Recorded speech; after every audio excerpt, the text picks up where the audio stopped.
Samantala, nananatili pa rin kabilang ang Pilipinas bilang isa sa fastest growing economies sa emerging Asia. Ito ay matapos makapagtala muli ang bansa ng paglago sa ikalawang quarter ng 2025. Si Harley Valbuena sa sentro ng balita. Tiyaking mararamdaman ng mga ordinaryong Pilipino ang paglago ng ekonomiya ng Pilipinas.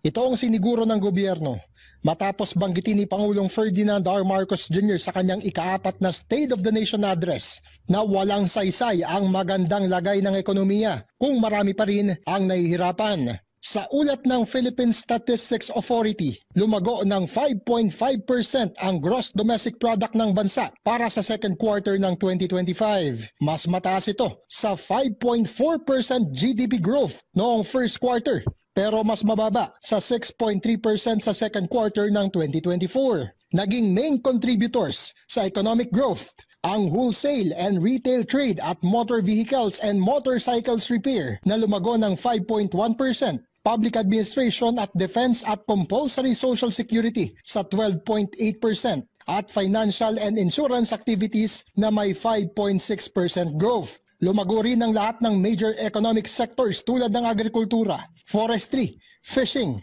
industry at services. Para sa household consumption, naitala ang 5.5% na pagtaas habang lumago rin ang government consumption, gross capital formation, exports at imports sa kabila ng global uncertainties. Ayon naman sa Department of Economy, Planning and Development o DepDev, nananatili ang Pilipinas bilang isa sa fastest growing economy sa Asia at naungusan pa nito ang China at Indonesia. Pero ang tanong, paano nga ba ito mararamdaman ng mga ordinaryong Pilipino? Ayon kay DepDev Secretary Arsenio Balisacan, sa nalalabing 3 taon ng Administrasyong Marcos ay mas paigtingin pa ang mga programang nakatuon sa edukasyon, kalusugan, food security, at digital at physical connectivity. Sisikapin ding gawing mas abot kaya pa ang essential goods, kaakibat ng paglika ng mga dekalidad na trabaho at pagpapalakas ng investments.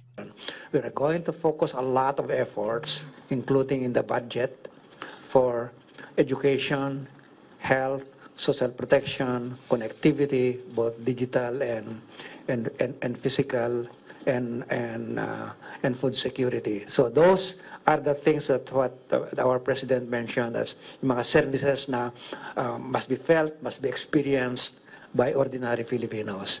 Pero upang makamit ang mga ito, iginit ng DepDev na kailangang may pagpatuloy ang paglago ng ekonomiya ng bansa. Harley Valbuena para sa Pambansang TV sa Bagong Pilipinas.